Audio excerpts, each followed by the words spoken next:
Il est un peu plus de 5 heures du matin. Les hommes sont prêts. Ils sont sur le qui-vive, visage grave.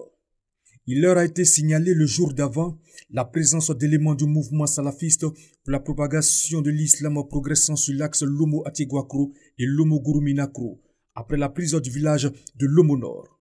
Maintenant, tu te fais à 200 mètres au-delà, tu te fais rejoindre par la couverture.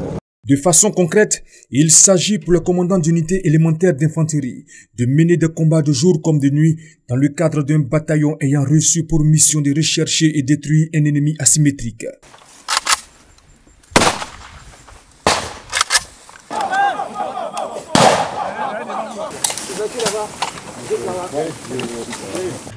Ici, le chef de compagnie devra permettre aux sections d'agir et d'appliquer les mécanismes et procédés d'exécution des missions suivantes.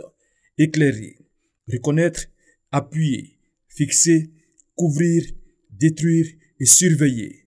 Le deuxième et le troisième groupe à ma droite. On reste alliés. Alliez-vous sur moi ici. Alliez-vous sur moi. Réaction à une embuscade.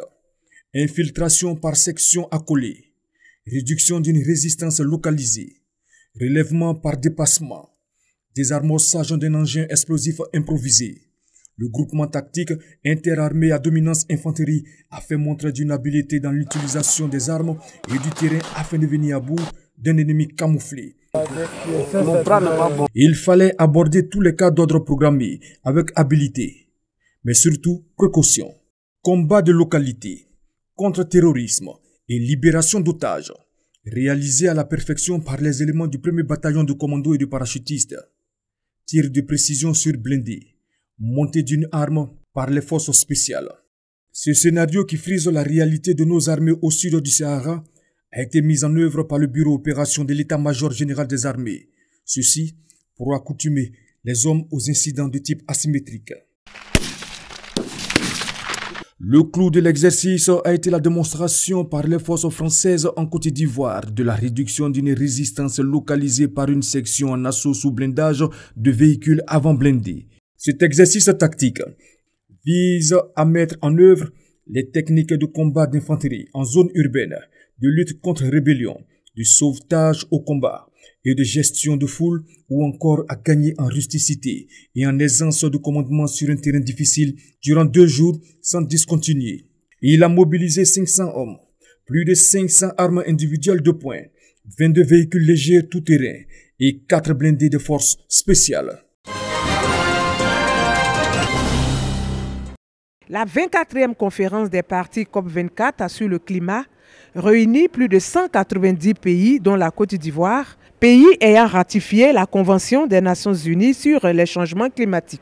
L'enjeu principal de la COP24 est la mise en œuvre de l'accord de Paris, signé lors de la COP21 à Paris, qui vise entre autres à contenir le réchauffement climatique en dessous de la barre de 2 degrés Celsius. Sur le sujet, la Côte d'Ivoire a pris des engagements qui consistent à réduire de 28% les émissions de gaz à effet de serre d'ici à 2030. La Côte d'Ivoire a mené un certain nombre d'actions, à savoir la sensibilisation des populations sur les pratiques culturelles, la gestion des polluants, des pollutions et tout cela dans les industries, dans l'agriculture. On a parlé de l'agriculture zéro déforestation, on a parlé de l'économie circulaire. Et à cette COP24, nous aurons l'opportunité de présenter plus largement et en détail ces actions menées par la Côte d'Ivoire. L'une des attentes majeures de la Côte d'Ivoire à cette COP24 est la mobilisation des ressources financières, surtout l'accès aux fonds verts destinés à financer des projets, notamment dans les domaines de l'agriculture, de l'énergie et du transport. Plus d'une 50aine de personnes marchant à travers la ville de Bouaké. Elles répondent ainsi à l'appel du comité local d'intégrité pour célébrer la journée internationale de lutte contre la corruption. Une occasion pour cette section régionale de la Haute Autorité pour la bonne gouvernance de tirer la sonnette d'alarme sur les secteurs les plus touchés par la corruption dans le Béquet. Selon elle, il s'agit du commerce, de l'éducation, de la santé, la sécurité la justice. Ce mécanisme viendra en appoint aider nos populations désormais à les soustraire des nouvelles pratiques de la corruption. Destination de la marche contre la corruption dans le Béquet, la préfecture de Bouaké pour exhorter les autorités à davantage d'engagement dans la lutte contre ce phénomène. En remettant cette motion aux représentants du préfet, la haute autorité pour la bonne gouvernance ne manque pas de signifier que la corruption entrave la croissance économique et le développement durable.